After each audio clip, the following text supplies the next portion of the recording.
nos funcionários. Sentado, mesmo sentado, ela foi e começou a fazer uma massagem de um em um, né? Eu achei aquilo assim tão diferente, né? Então, né, você está falando da empresa se preocupar com o bem-estar, com aquilo que é bom para o funcionário, né? E isso, eu acho que tem um pouco a ver exatamente com o que você falou, né?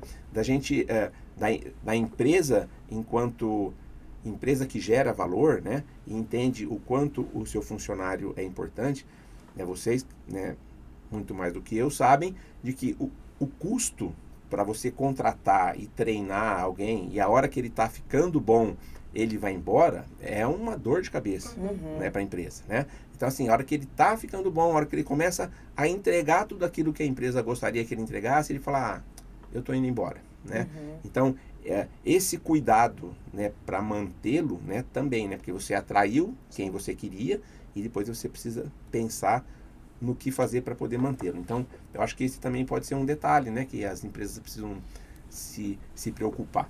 Mas, voltando um pouco naquilo que a Carol falou, a respeito dos valores, né, e que você contrata ou do ponto de vista técnico ou do ponto de vista daquele candidato que está mais próximo dos valores da empresa, né? Óbvio que ele tem que ter algum conhecimento, talvez ele não seja o melhor tecnicamente, né? Mas eu me lembro de uma conversa num outro momento com a Carol, né? Que nós falamos sobre isso, né? Eu lembro, Carol, de você ter falado assim, que é muito mais fácil você contratar quem tem o seu perfil, no sentido daquilo que você espera que a pessoa seja, né, para a sua empresa, e em função dos valores da empresa e dos valores da pessoa, e depois você desenvolve ele tecnicamente, né? Como é que é isso, Carol? É óbvio que vai depender de senioridade, né? Quando a gente fala de posições mais sêniores, a questão técnica, ela tem um peso muito grande, né? Mas quando a gente fala... Não é para qualquer cargo. Não é para qualquer cargo, mas sem dúvida alguma, eu falo que a habilidade você treina, caráter não, né? Então, assim, tem algumas coisas que a gente consegue desenvolver, muitas coisas a gente consegue desenvolver. Mas o que eu percebo às vezes a gente encontra uma pessoa... E você fala, nossa, essa pessoa, ela encaixa aqui, mas ela precisa conhecer um pouquinho melhor do mercado, né? E às vezes você entrevista uma pessoa que não é do seu segmento, mas ela traz aquela vontade, ela traz aquele brilho no olho, ela traz aquela, né, aquela disponibilidade de aprender coisas novas.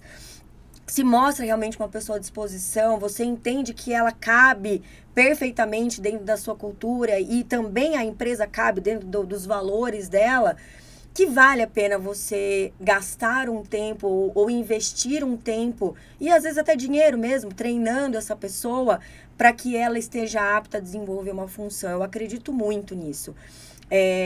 Mesmo porque quando a gente vai para áreas muito técnicas, inclusive, a gente vem, por exemplo, uma área de tecnologia. As áreas de tecnologia, elas estão um pouco inflacionadas, né? As pessoas que realmente dominam muito... o conhecimento técnico, ou elas trabalham por projetos, elas não tenham mais tanto vínculo, assim, sabe, de ser um CLT, ou de fechar um projeto de 2, 3 anos, né? Acaba sendo uma coisa, um período um pouquinho mais curto, com uma remuneração muito alta, e a gente começa a ter dificuldade de atrair essas pessoas, né, para projetos mais longos. Então, como que a gente faz? A gente desiste? Né? Não existe essa possibilidade. Então, quem é a pessoa que começou a se desenvolver, que tem ali um conhecimento básico e que eu consigo treinar para que ela venha para cá, venha trabalhar junto com a gente? Então, tudo é uma questão de perspectiva, uma questão de segmento, uma questão de senioridade, mas eu acredito muito em treinar habilidades. Eu acho que as habilidades técnicas, elas são... totalmente factíveis, né? E eu, na minha opinião, é muito mais barato você treinar tecnicamente uma pessoa do que você, por exemplo, desenvolver, às vezes, uma comunicação. Porque acontece muito de gestores chegarem pra gente e falar, olha, eu entrevistei falando de tal, mas ele é muito bom. Vamos pensar numa vaga comercial, por exemplo. Ele é muito bom tecnicamente, ele entende tudo sobre o nosso produto, mas eu sinto que ele trava na comunicação, ele é um pouco inseguro. Então, assim, às vezes essa pessoa, ela não tá pronta realmente para ser uma pessoa de front. Ela pode ser uma pessoa que pode ser um pós-venda, ou uma pessoa que faz administração da venda, ou um técnico de venda que vai auxiliar quem está lá no front. Então, assim, a gente precisa começar a ter um olhar para a pessoa como um todo, não só o técnico, nem só o comportamental, mas essa questão do propósito e ele como um todo, né? O indivíduo como um todo. Você está me fazendo pensar numa situação aqui, né? Que é um plano de carreira. Então, uma empresa que tem um plano de carreira bem estruturado, definido, olha, ele sabe que ele vai entrar como júnior em alguma função, né? Ou técnico auxiliar de alguma coisa, e vai chegar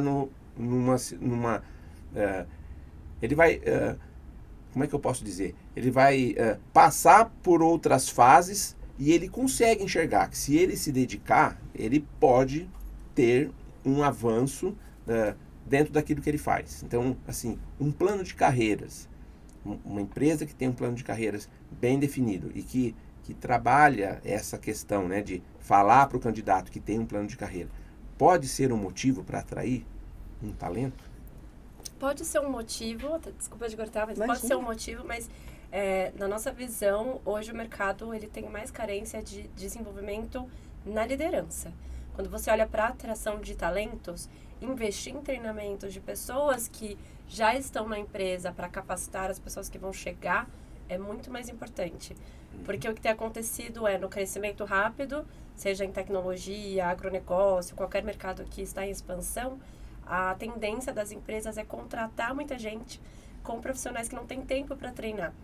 E isso acaba sendo um erro, porque elas perdem essas pessoas no meio do caminho. Porque o gestor não é próximo, não consegue mostrar a metodologia, nem tampouco se aproxima da cultura. Não é a cultura que essas pessoas buscam, né? Porque na hora de vender a vaga, é muito lindo. Não, é realmente gostoso trabalhar aqui, tem muitos benefícios, mas não tem esse acompanhamento, o que impacta no planejamento de carreira dela. Então, se a pessoa não tem esse investimento de boas lideranças, de bom desenvolvimento, ela não consegue ter um plano de carreira bem estruturado. Então, uma coisa está ali só ligada à outra. E um ponto é óbvio que uma empresa que oferece plano de carreira, ela é um fator de atração. Isso é um fator de atração. Só que aí entra exatamente nesse ponto que a Ellen trouxe, que aí a gente vai para a questão da retenção dentro desse ponto. Por quê? É óbvio que você ter um plano de carreira estruturado, então, você vai entrar como assistente e existe um caminho para você se tornar... Só que existe um caminho, na realidade, ele tem diversas entrelinhas. Primeira delas, eu vou ter budget para promover esse profissional depois de quanto tempo? Porque quando a gente vê, por exemplo, empresas que falam em 2, 3 anos você consegue ter uma promoção. E não é garantido, nada é garantido, né? Vai depender de muitas coisas, depende de budget, depende do profissional, se ele está performando, se ele não está, se ele vai ser desenvolvido, se ele não vai. Então, o plano de desenvolvimento de carreira estruturado, quando a gente fala isso, eu tomo muito cuidado. Primeiro que eu vou entender no detalhe, porque eu sou uma recrutadora bem... Como é que eu posso dizer? Criteriosa. Bastante criteriosa. Então, quando eu vou abrir uma vaga, eu tenho alguns clientes que falam assim, cara, mandei uma vaga para você por e-mail. Eu falo, eu não abro vaga por e-mail, né? Eu vou ligar para você, a gente vai conversar, eu quero entender qual é a necessidade, é uma substituição, é uma vaga nova, por que a gente está contratando. Isso já fala da cultura, Carol, exatamente. Por quê? Porque eu preciso entender... Porque qual que é o grande ponto? A gente lá da CMA, a gente dá garantia quando a gente contrata pessoas, né? Então, se você contratar com a gente e ele não performar, a gente vai repor essa vaga para você sem custo. Eu quero que isso aconteça? Não. Óbvio que não, né? Então, como que eu me privo? Como que eu consigo ser mais assertiva? Quando eu realmente entendo o que o meu cliente quer, mas principalmente como ele é. E o que a empresa realmente oferece. Porque, infelizmente, aí eu sempre falo, né? Falar, até papagaio fala, né? Mas nas ações, nas atitudes, entender como aquela pessoa chegou no cargo de liderança, como que foi o passo a passo, porque daí você vê na prática se aquele plano de desenvolvimento, ele realmente existe ou se ele é aquela coisa meio que para inglês ver, porque existe isso ainda, infelizmente. A gente Tá vê... lá escrito, mas não funciona. Exato, Não põe na prática. exato. Infelizmente é assim. A Carol citou no começo o onboarding. E, de fato, hoje, parte das empresas, elas não investem tempo nisso. E acaba sendo impacto de curto prazo.